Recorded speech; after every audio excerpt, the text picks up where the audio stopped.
Saúde os irmãos e as irmãs com a paz do nosso Senhor Jesus Cristo. Amém? Amém. Glorificado seja o nome do Senhor. Alegria em ter o irmão Cláudio conosco. Ele já veio na quarta-feira. Hoje pela manhã ele viria, eu ia buscá-lo, mas ele não se sentiu bem e a gente achou melhor que ele fosse ficar descansando. Mas o Senhor nos alegra com a sua presença. É um privilégio ter você como nosso irmão Cláudio. É um grande prazer ter você conosco. Glórias a Deus. Semana passada, estivemos meditando sobre o tema que Jesus cresça e eu diminua. Cristo, e somente Ele, veio dos céus e é capaz de nos trazer as verdades divinas. Através do Espírito Santo, nós temos esta sabedoria disponível e assim nos tornamos capazes em cumprir os seus desígnios através das nossas vidas.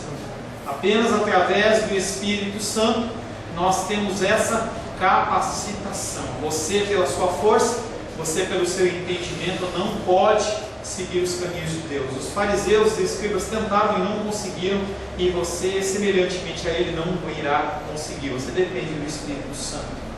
O versículo que ficou da semana passada foi João 3, verso 31 e 32, que diz: aquele que vem do alto está acima de todos. O que é da terra é terreno e fala coisas terrenas. Aquele que vem do céu e dá testemunho do que viu e ouviu, mas ninguém aceita o seu testemunho. A nossa felicidade, ela está atrelada no cumprimento do propósito de Deus nas nossas vidas. Se você não cumpre o propósito de Deus para a sua vida, você vai ser uma pessoa amargurada, uma pessoa entristecida e uma pessoa incompleta. Por mais que você queira completar com outras coisas, e o mundo tem muitas coisas a oferecer, vão haver momentos em que você vai olhar e falar: somente Deus me basta, somente Deus, Ele é o suficiente para mim. Glorificado seja o nome do Senhor. A palavra de hoje tem como tema, nós vamos fechar o capítulo 3, tem como tema Jesus Cristo. Jesus testifica que Deus, Ele é verdadeiro. As pessoas que vieram antes de Cristo testificaram sobre as verdades de Deus, e Jesus Cristo, Ele é aquele que sela. Jesus Cristo é aquele que vem dar o verdadeiro testemunho de Deus. Ele não testifica de si mesmo, mas Ele testifica das coisas de Deus. Abra a palavra de Deus no Evangelho de João, capítulo 3. Evangelho de João, capítulo 3. Nós vamos ler do verso 31 em diante. Evangelho de João, capítulo 3. Assim diz a palavra de Deus: quem vem das alturas certamente está acima de todos. Quem vem da terra é terreno e fala da terra. Quem veio do céu está acima de todos e testifica o que tem visto e ouvido. Contudo, ninguém aceita o seu testemunho. Quem todavia lhe aceita o testemunho, por sua vez, certifica que Deus é verdadeiro. Pois o enviado de Deus fala as palavras dele, porque Deus não dá o Espírito por medida. O Pai ama ao Filho e todas as coisas tem confiado às suas mãos. Por isso, quem crê no Filho tem a vida eterna. O que todavia se mantém rebelde contra o Filho não verá a vida, mas sobre ele permanece a ira de Deus. Palavra do Senhor, amém?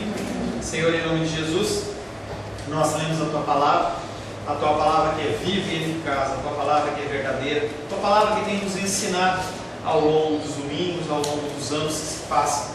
E nós, Pai, cada vez que aprendemos algo de Ti, descobrimos que nós precisamos de mais. Não estamos aqui, Pai querido, para ouvir um discurso humano, mas estamos aqui para buscar uma palavra vinda do alto. Nossos caminhos estão em Tuas mãos, Pai. A minha vida, como Teu eleitor desta noite, Pai querido, está em Tuas mãos. Se eu tivesse que falar as coisas, Pai querido, concernentes à minha vida e ao meu coração, eu não teria nada a falar.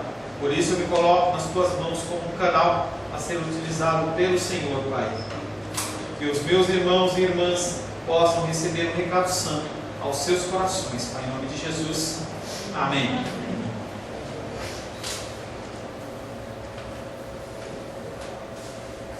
O primeiro versículo que nós vamos estar meditando está em João capítulo 3, verso 33. Quem aceita o seu testemunho testifica que Deus é verdadeiro. De antemão eu já te aviso que talvez essa palavra seja bem amarga do seu coração, porque vai falar algumas verdades e a palavra ela tem essa função e essa habilidade de jogar luz sobre as trevas da sua vida. Aquelas trevas que você mantém escondidinha, como eu mantenho naquele quartinho, é a luz do Senhor, Ele revela as trevas. Foi algo, por exemplo, a Lu já começou falando quando ela citou aquela meditação falando da misericórdia. Você tem todo o direito de não ser misericordioso a partir do momento que Cristo não tiver misericórdia da sua vida. E como Ele tem, você não tem esta opção. Quem aceita o seu testemunho testifica que Deus é verdadeiro. Embora os que estão com a lei não aceitem o testemunho de Cristo, e muitas pessoas não aceitam a palavra de Deus. As pessoas, elas simplesmente se cansam. As pessoas simplesmente acham que a palavra de Deus é para os idosos ou para os mais velhos. Quando eu tiver a idade do pastor Paulo, 48 anos, eu vou me preocupar com a palavra de Deus. Até lá eu tenho muita coisa para viver. E a palavra de Deus em Lucas fala: louco hoje pedirão a tua alma. O Evangelho ele é pregado para as pessoas de todas as faixas etárias. Não há uma faixa etária específica. Há pessoas que não aceitam o testemunho de Cristo e preferem viver segundo os seus desígnios e segundo a sua vontade.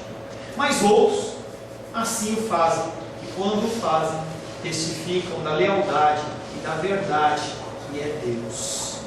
Quando você testifica, quando você dá testemunho de Deus, e eu tenho ensinado para as pessoas que testemunho é muito mais do que você falar que você foi abençoado com um carro, no trabalho, com isso, com aquilo, mas sim falar que as pessoas nas quais você é inclusa são pecadores, são passíveis do inferno, mas há uma esperança que chama-se Jesus Cristo.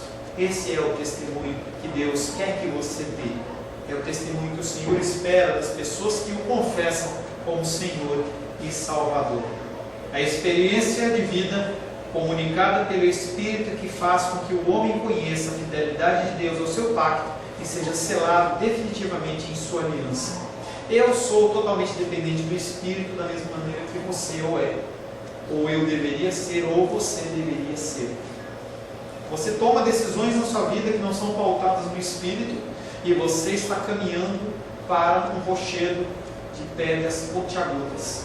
Você sabe disso. E não há um caminho diferente até ser trilhado, traçado, a não ser o que o Espírito Santo te revela, a não ser o Espírito Santo te mostra. E você tem que ousar esta dependência, pois apenas a partir dele você entende as palavras do livro da lei. Quem aceita o testemunho tem evidências da obra em si mesmo e experimenta o cumprimento das suas promessas. E aí a primeira cutucada que eu vou te dar é uma coisa que nós já temos falado em alguns momentos.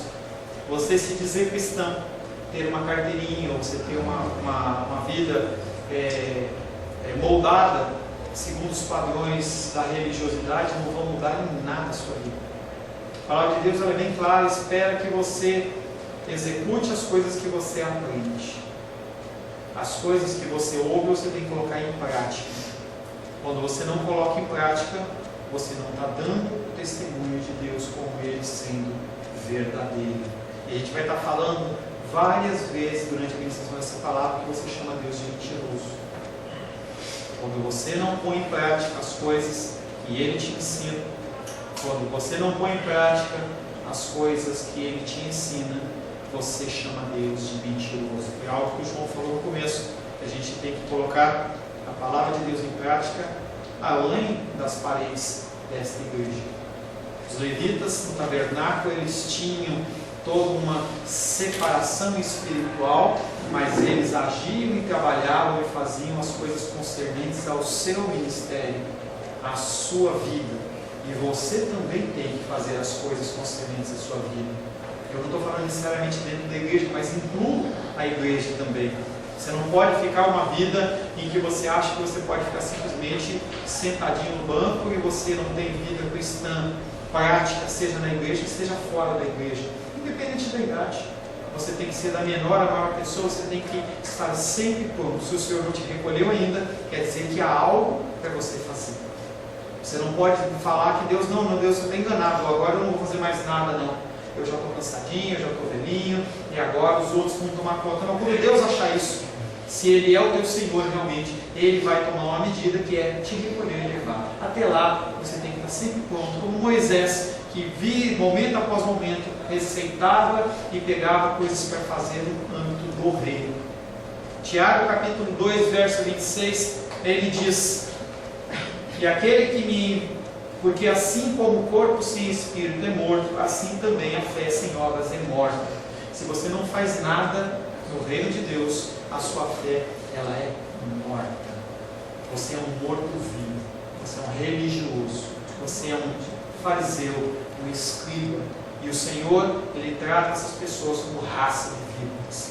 Você não pode ter uma fé morta. A fé morta, ela não serve para coisa nenhuma. E a testificação não é você levantar suas mãos aos céus, você se vestir como cristão, e sim agir na prática como um cristão. Porque assim como o corpo sem espírito é morto, assim também a fé sem obras, ela é morta. Jesus fala e faz tudo exatamente o que Deus fala e faz, e somente o que Deus fala e faz. E você tem que começar a adequar a sua vida a isso. Falar e fazer as coisas que Deus manda você falar e fazer.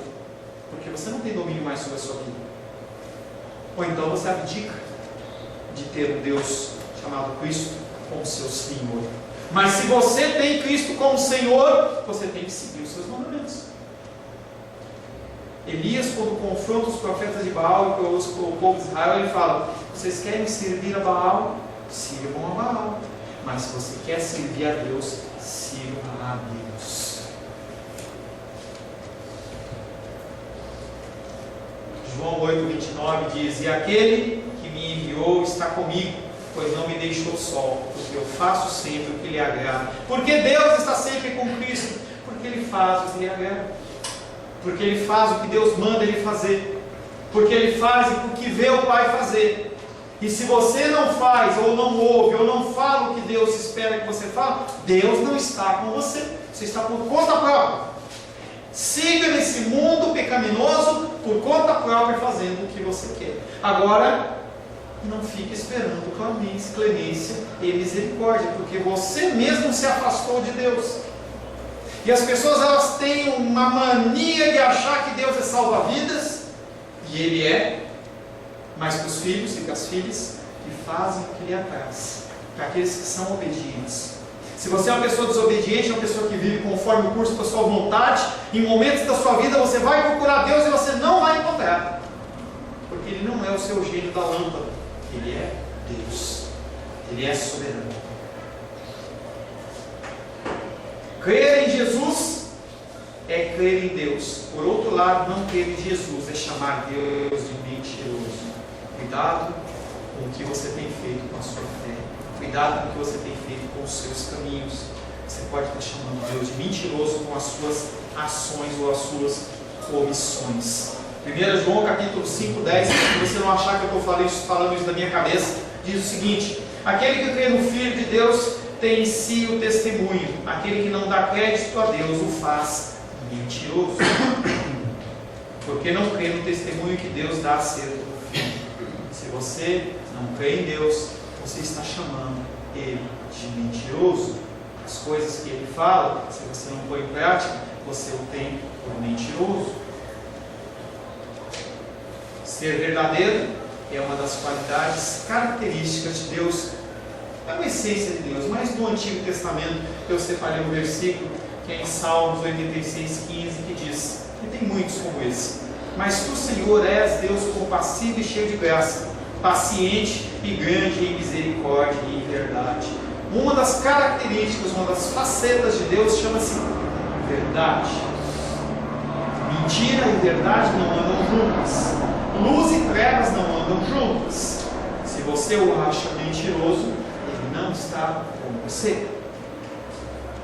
Cristo, ao comunicar a vida, manifesta a lealdade de Deus à sua palavra. As duas alianças são fundamentadas em dois tipos de instintos de relação com Deus. A primeira aliança é uma aliança que ela é mediada. Você precisa de alguém para chegar a Deus. Nessa primeira aliança, a aliança do Antigo Testamento, você não poderia levantar as suas mãos aos céus, você não poderia queimar incenso, você não poderia adorar a Deus, você não poderia chegar a Deus.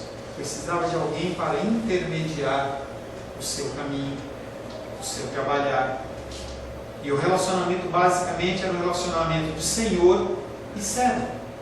E as pessoas elas tinham que cumprir ipsis literis o que estava ali sendo comandado. E se a pessoa não fizesse, ela morria. Se a pessoa cometesse algum pecado, ela era apedrejada. Porque tinha que se extirpar a pessoa o mal do meio de Israel. Na nova aliança, não. A nova aliança ela é fundada sobre o amor. Não há mais mediação. Você não precisa de mim para chegar a Deus. Eu sou apenas um facilitador. Eu sou apenas uma pessoa que trago elementos para que você tome as suas decisões mais pautadas segundo o que Deus quer. Mas a decisão final é sua, não é minha. A decisão final ela é sua. E você vai dar contas dessas decisões com Deus. Essa aliança é uma aliança que é descrita em termos da análise do Espírito Santo, a unção do Espírito Santo em relação à mesma palavra do Antigo Testamento. E a pessoa ela não tem mais um relacionamento de senhor e servo, apesar que ele é o nosso senhor e nós somos os servos dele. Mas ele já não nos trata mais como servos e sim como filhos, como esposa e esposa, filho e pai. O relacionamento é um relacionamento de amor. Da mesma maneira que o relacionamento de Cristo é um relacionamento de amor, o relacionamento de Deus conosco, através de Cristo, é um relacionamento de amor. João capítulo 3, verso 34 diz: pois o enviado de Deus fala as palavras dele, porque Deus lhe dá o Espírito sem medida. Por toda a história da redenção, Deus falou com o seu povo. Falou de diversas formas. Deus ele falou através do vento, já falei isso para vocês. Ele falou através de anjos. Ele falou com o profeta Elias através de uma suave brisa enquanto ele estava na caverna. O Senhor falou com Maria através do anjo Gabriel. Falou com Balaão através da mula. E ele fala como ele quer. Mas há um que veio, que ele é mais credenciado que os outros. Deus falou ao seu povo por intermédio de muitos mensageiros. Cada um recebeu a medida do Espírito que era exigida para a sua tarefa. No Antigo Testamento, o Espírito Santo ele não habitava na terra. Ele descia, enchia a pessoa executava o que Deus esperava que executasse, e o Espírito Santo voltava. Se assim não fosse, por exemplo, Sansão ele não era pego naquela negócio de corta o cabelo e tudo mais e perde força. O Espírito Santo não estava nele, ele estava em desobediência. O Espírito Santo não estava nele. Na época da graça é diferente. O Senhor ele sobe, o Espírito Santo desce, e quando você aceita o Senhor como Senhor Salvador, quando você é inserido no reino, o Espírito Santo de Deus ele vem habitar dentro do seu coração. Isso já era motivo para você pôr a cabeça no meio das pernas e lembrar tudo o que você já fez com o Espírito Santo de Deus dentro do seu coração. Imagina a tristeza, imagina o repúdio do Senhor em relação a estar dentro do seu corpo e você cometer todas as coisas que você cometeu de forma insana, porque achou que era livre de Deus. Cada um recebeu a medida do Espírito que era exigida para a sua tarefa. Mas isso não acontece com Jesus. Para Jesus, Deus ele deu o Espírito sem medida. Foi o primeiro. Na sequência dele vem outros como eu e você, em que o Espírito Santo está dentro de mim e de você. Quando você tem o Senhor no coração, se você for ler lá o livro de Gálatas, você vai ver que você recebe um pacote completo e não um item. Você tem o amor do Espírito, você tem a paz do Espírito, a mansidão, a longanimidade, a bondade, a temperança, a misericórdia. Todos esses atributos que compõem o fruto do Espírito estão dentro do seu coração. Mas você continua não utilizando-os. Você continua deixando eles paradinhos. E você não age, como a Lu falou, de misericórdia como Deus age de misericórdia com você. Você vê as pessoas, mas você não tem amor e misericórdia, porque você foi ensinado a olhar primeiramente para você. João Batista já havia testificado que ele tinha visto o Espírito descer e permanecer sobre Jesus, em cumprimento da profecia do profeta Isaías. Isaías 11, verso 1 e 2. Do tronco de Jessé sairá um rebento, e das suas raízes um renovo. Repousará sobre ele o Espírito do Senhor. Repousará, não virá embora. Repousará o Espírito do Senhor, o Espírito de sabedoria, o Espírito de entendimento, o Espírito de conselho, de fortaleza, o Espírito de conhecimento e o Espírito de temor do Senhor. São conhecidos como 7 Espíritos de Deus, que compõem o Espírito do Senhor. Isso está tudo dentro do seu coração. Espírito de sabedoria, Espírito de entendimento, Espírito de conselho, Espírito de fortaleza, Espírito de conhecimento e de temor ao Senhor. Apesar de você não agir como uma pessoa que tem temor ao Senhor, o temor do Senhor ele está dentro do seu coração e você vai ser julgado por isso. Você vai ser cobrado por isso. A verdade de Deus, a sua fidelidade e as suas promessas anunciadas pelas antigas Escrituras cumpre-se através de Jesus Cristo, aquele que foi enviado, o qual expõe as exigências de Deus, dando o entendimento correto da lei sob a ótica do Espírito Santo. Se você ler a palavra de Deus e você quiser colocá-la em prática segundo o teu coração, você vai ser religioso. Você vai matar pessoas. Você vai sufocar pessoas com essa palavra, porque ela não é temperada com o Espírito. O Espírito precisa te dar um entendimento para que você possa colocar em prática. Você tem que orar para que o Senhor primeiro te capacite a ler a palavra. Achei tão bonitinho não falar do devocional. Você tem que fazer o seu devocional também. É um tempo em que você separa você e Deus. 5 minutos, 10 minutos, não importa. É um tempo de você com o Senhor. Se você não tem essa direção, você vai agir todo dia segundo a tua vontade, segundo a tua carne. E não adianta no final do dia dizer que o dia foi um inferno, porque você já não consagrou pela manhã, no início do seu dia, e você está à mercê do seu desejo, do seu entendimento e da sua vontade, não do de Deus. As verdadeiras exigências divinas, elas vêm através do Espírito. Ninguém por si próprio consegue entender as coisas do alto se do alto não lhe forem reveladas. Se você montar um plano de leitura da Bíblia e você não for dirigido pelo Espírito, você vai ler a Bíblia em 3 meses, 6 meses, 1 ano, sei lá quanto tempo, e você não vai entender coisa nenhuma. Você tem conhecimento, você pode chegar até decorado. Eu falo para você, o que é números tal, tal, tal? Que o João falou, números 1, 45? 45, 54, você vai lá e pá. Mateus tá, você pá. Abacuque, tá, na 1, você sabe tudo. Mas o que você coloca em prática? Nada, absolutamente nada. Ninguém por si próprio consegue entender as coisas do alto, se do alto não lhe forem reveladas. 2 Coríntios, capítulo 3, verso 4, 5 e 6 diz: e é por intermédio de Cristo que temos tal confiança. Como que você pode acreditar que o Espírito Santo de Deus, ele está no seu coração e ele vai te dar esse entendimento? É por intermédio de Cristo que nós temos tal confiança. Isso chama-se esperança.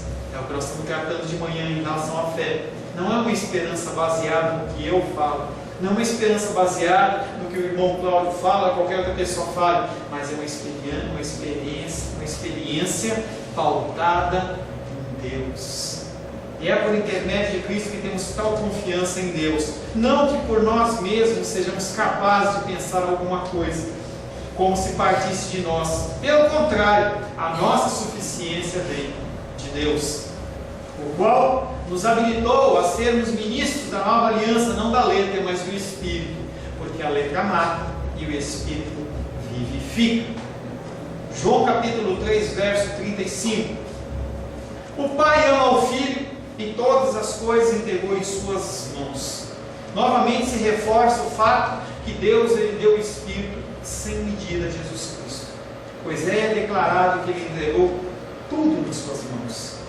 Alguns já ouviram o que eu vou falar, mas alguns não, e eu repito. Dentro do conceito judeu-hebraico, essa palavra tudo, ou toda, ela é uma palavra que tem que ser olhada com uma certa reticência, com um certo cuidado. Quando você fala sobre tudo, todo, nem sempre você está falando tudo no sentido de totalidade, mas tudo em relação a um grupo ou a uma particularidade. Não é o caso de Cristo. O Pai entregou tudo nas suas mãos, entregou a minha vida, a sua vida, entregou as coisas concernentes ao mundo. Hoje Ele se apresenta a Deus como advogado, mas no dia do juízo, e vai haver juízo, Ele se apresentará como reto juiz. Ele se apresentou como o cordeirinho que foi sacrificado, mas Ele volta como leão da tribo de Judá. Ele não está mais aquela criancinha que algumas religiões mostram, ele tadinho, coitadinho, nos bracinhos da mamãe. Não, Ele é forte, Ele é poderoso, Ele tem um nome dado por Deus, um nome sobre todo nome, ao qual todo joelho se dobrará e toda língua confessará que somente Ele é o Senhor, inclusive Satanás. É esse Deus que Ele te capacita. É esse Deus que recebeu todas as coisas das mãos de Deus Pai. Jesus não é um profeta a mais.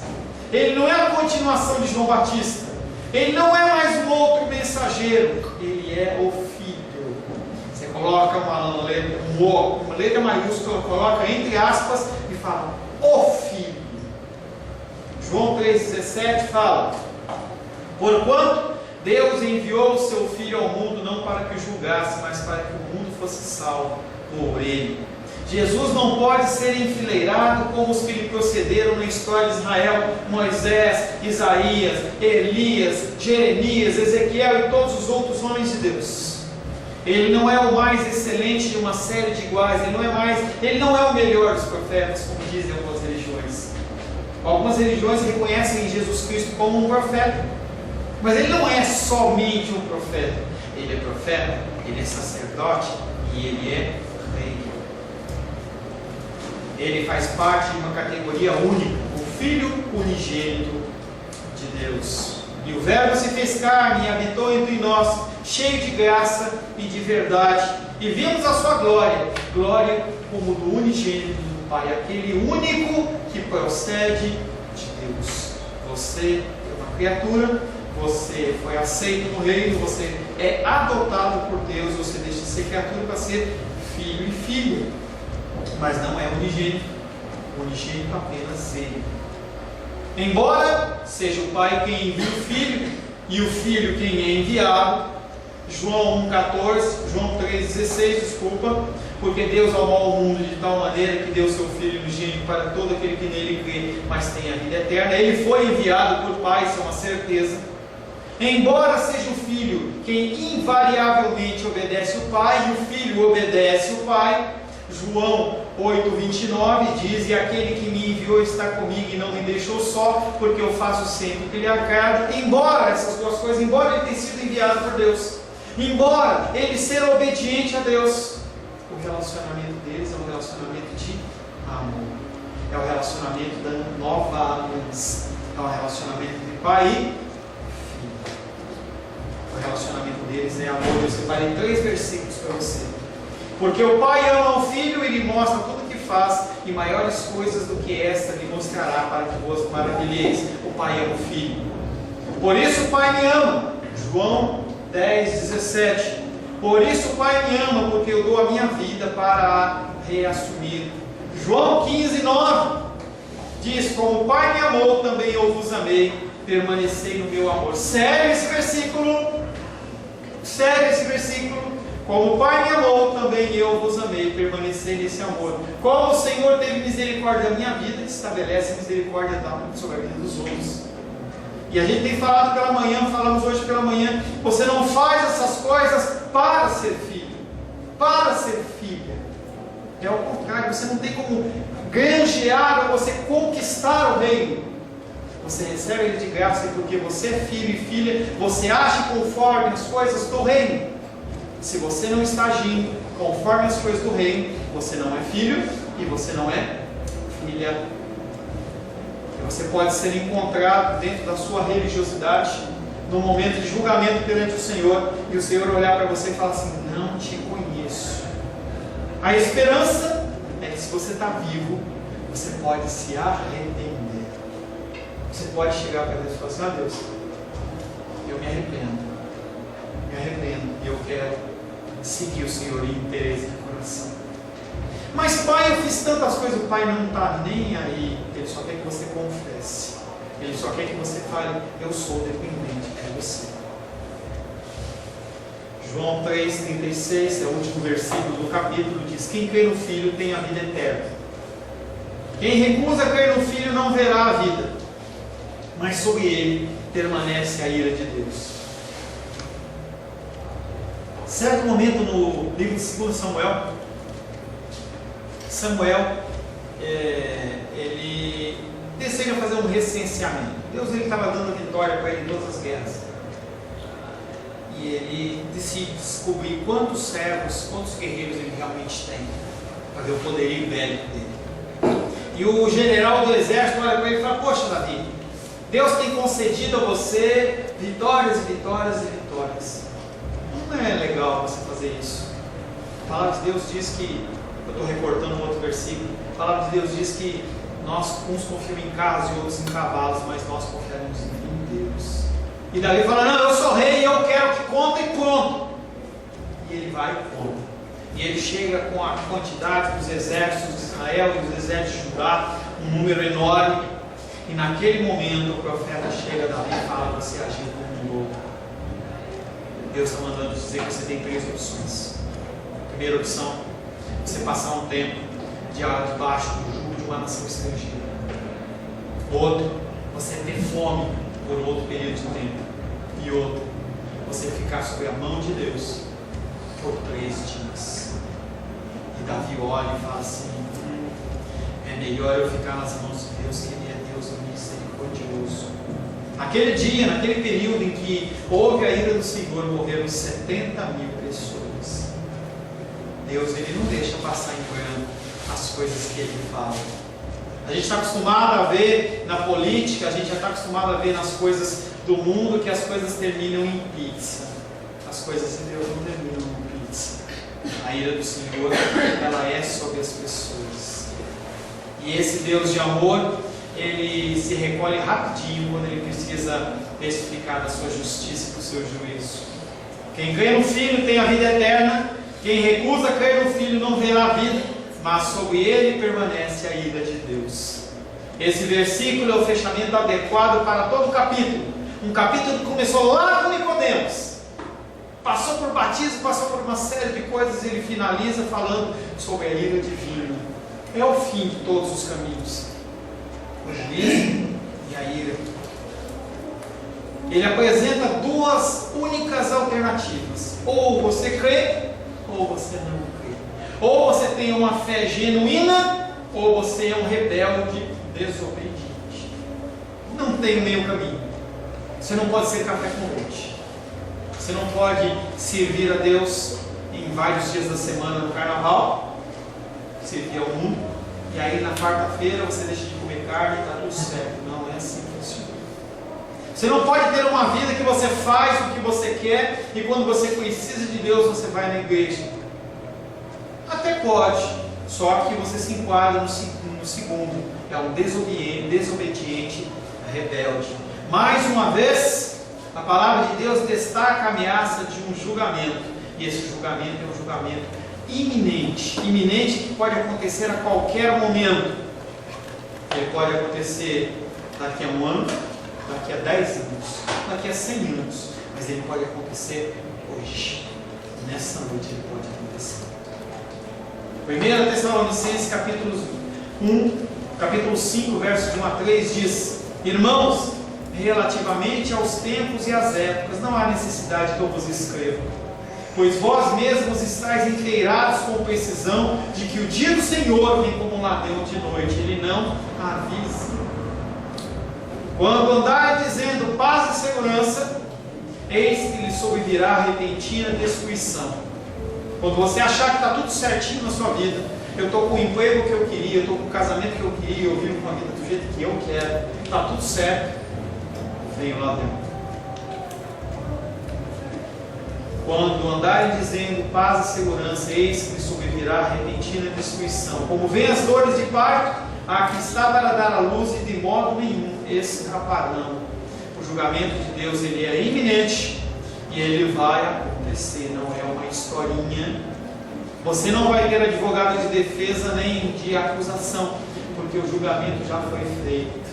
Quando você morrer, ou quando você for elevado aos céus, ninguém vai recolher as provas. O Senhor, ele já está de posse de todas as informações, e o seu julgamento, ele já vai ter sido determinado. Não vai ter apelo, não vai ter nada a ser feito. Quem crê no Filho tem a vida eterna, isto é, a vida da era futura, que por aqueles que aceitam o Senhor e Salvador hoje, já vivem hoje. É o já e ainda não da escatologia que nós já tratamos aqui na igreja. Você tem uma vida eterna no futuro, mas você já vive debaixo do cuidado e da guarda de Deus. Mas quem quer que desobedeça ao Filho não verá vida, mas a ira de Deus permanece sobre ele. Se a fé no Filho é a única forma de herdar a vida eterna, se ela é ordenada pelo próprio Deus, então não confiar nele é desobediência e descrença. Não tem opção, querido. Ou você é, ou você não é. A ira de Deus não é algum princípio impessoal de retribuição, a vingança humana que a gente faz. O cara fez isso comigo, ele vai ver. Jesus Cristo como juiz, Deus como Deus, ele não tem esse tipo de sentimento humano. O julgamento dele será julgamento pautado nas suas palavras, sem nenhum tipo de emoção. Por isso que não adianta você ficar choramingando. Você tem que agir, você tem que se colocar a campo. E eu conversava com o pastor Ayrton essa semana, falando sobre algumas dificuldades teológicas que eu tenho, e eu falei para ele assim: pastor, mas eu sei que não adianta eu ficar choramingando. O senhor teve a opção o privilégio de estudar 5 anos interno no seminário, estudando de manhã, de tarde, de noite. Eu não tive isso, e eu tenho que correr atrás. Eu tenho que fazer isso, e você tem que fazer a mesma coisa. Se você não nasceu no lar cristão, ou você tem uma vida que está dissoluta, você tem que buscar um conserto perante Deus, e você tem que se apresentar a Ele e falar: Deus, eu errei assim assado, me perdoa, eu quero me consertar. As pessoas, elas acham que esse Deus que é santo, santo, santo, que veio ao mundo caído em rebelião, vai permitir que o barco corra desta maneira. Hoje pela manhã, não vou citar o fato, mas a Rosângela me chamou a atenção em relação a um procedimento meu errado, e eu tenho que me corrigir. É revelado através da palavra as coisas que você tem que corrigir, e você tem que se colocar para se corrigir. Deus, que é santo, santo, santo, Ele já fez o que tinha que ser feito, que é o sobrenatural de mandar o seu Filho amado para morrer no seu lugar e apresentar a palavra para você ouvir, e te dar entendimento, e te dar sabedoria. A mudança parte de você. Isso, as pessoas fora desse grupo já estão condenadas, pois vivem uma vida de vazio, frustração e desgraça. Se você acha que as pessoas que não têm Cristo, elas estão felizes, você está enganado. Só Deus sabe quando as luzes se apagam, quando a pessoa está sozinha no seu quarto, dá aquele vazio. A pessoa está sem Deus no coração, sem uma expectativa de vida. As pessoas colocam a sua expectativa no trabalho, na família, na criação dos filhos. Os filhos se vão, os filhos te maltratam, não te amam como você esperava, e você só pode confiar em Deus. João 1,18 diz: quem nele crê não é julgado, o que não crê já está julgado, porquanto não crê no nome do unigênito Filho de Deus. Isso não acaba com a noção que vai ter um dia do Senhor com o julgamento. Vai haver esse dia do Senhor. É o julgamento escatológico no fim, na presente experiência espiritual, já que o julgamento futuro ele permanece. João capítulo 5, verso 28 e 29 diz: não vos maravilheis disso, porque vem a hora em que todos os que se acham nos túmulos ouvirão a sua voz e sairão. Os que estiverem feito bem para a ressurreição da vida, e os que estiverem praticado o mal para a ressurreição do juízo. Mas pastor, eu trabalho, eu não roubo, eu tenho uma família, eu sou educado, eu não maltrato as pessoas, eu não adultero, não uso drogas. Isso não é suficiente. O padrão não é humano, o padrão não é social, mas o padrão é Deus, o padrão é Cristo. Você pode muito bem dentro da sociedade achar que você está inserido entre aqueles que são justos e que fizeram bem, mas quando você olha segundo a ótica da palavra de Deus, pode dizer que você se enquadre naqueles que são do mal. Os crentes já desfrutam da vida eterna que será consumada na ressurreição dos seus corpos, na segunda volta de Cristo, e os descrentes estão sob a ira iminente de Deus, que será consumada na ressurreição e condenação deles. E eu quero deixar para você a seguinte ilustração: um vulcão. O vulcão, antes de ele entrar em erupção, ele começa a soltar uma fumacinha. Depois dessa fumacinha, ele começa a cuspir, você começa a ver um fogo pulando lá dentro. Se a pessoa começar a se aproximar dele, você começa a ver que a temperatura aumenta. Você começa a ver esses filmes de vulcão, você vê que a terra começa a emanar gases, a água começa a aquecer, começa a ficar insalubre, você não consegue mais tomar água daquela região, porque ela começa a ficar contaminada, até o momento que esse vulcão ele entra em erupção. Quando o vulcão entrar em erupção, não há mais nada a fazer. Não adianta você querer sair correndo, porque as chamas do vulcão alcançam quilômetros de distância. A cinza do vulcão ela vai te deixar totalmente sem respiração. Foi o que aconteceu, por exemplo, com Pompeia. Quando o vulcão entrou em erupção, as pessoas não tiveram nenhuma saída. Pessoas elas morreram nos seus leitos, abraçadas com seus familiares, comendo, porque aquilo começou a entrar nas suas narinas e foram tomando. Ele morreu asfixiado e do jeito que ele estava ficou. O momento de você se arrepender chama-se agora. Feche seus olhos.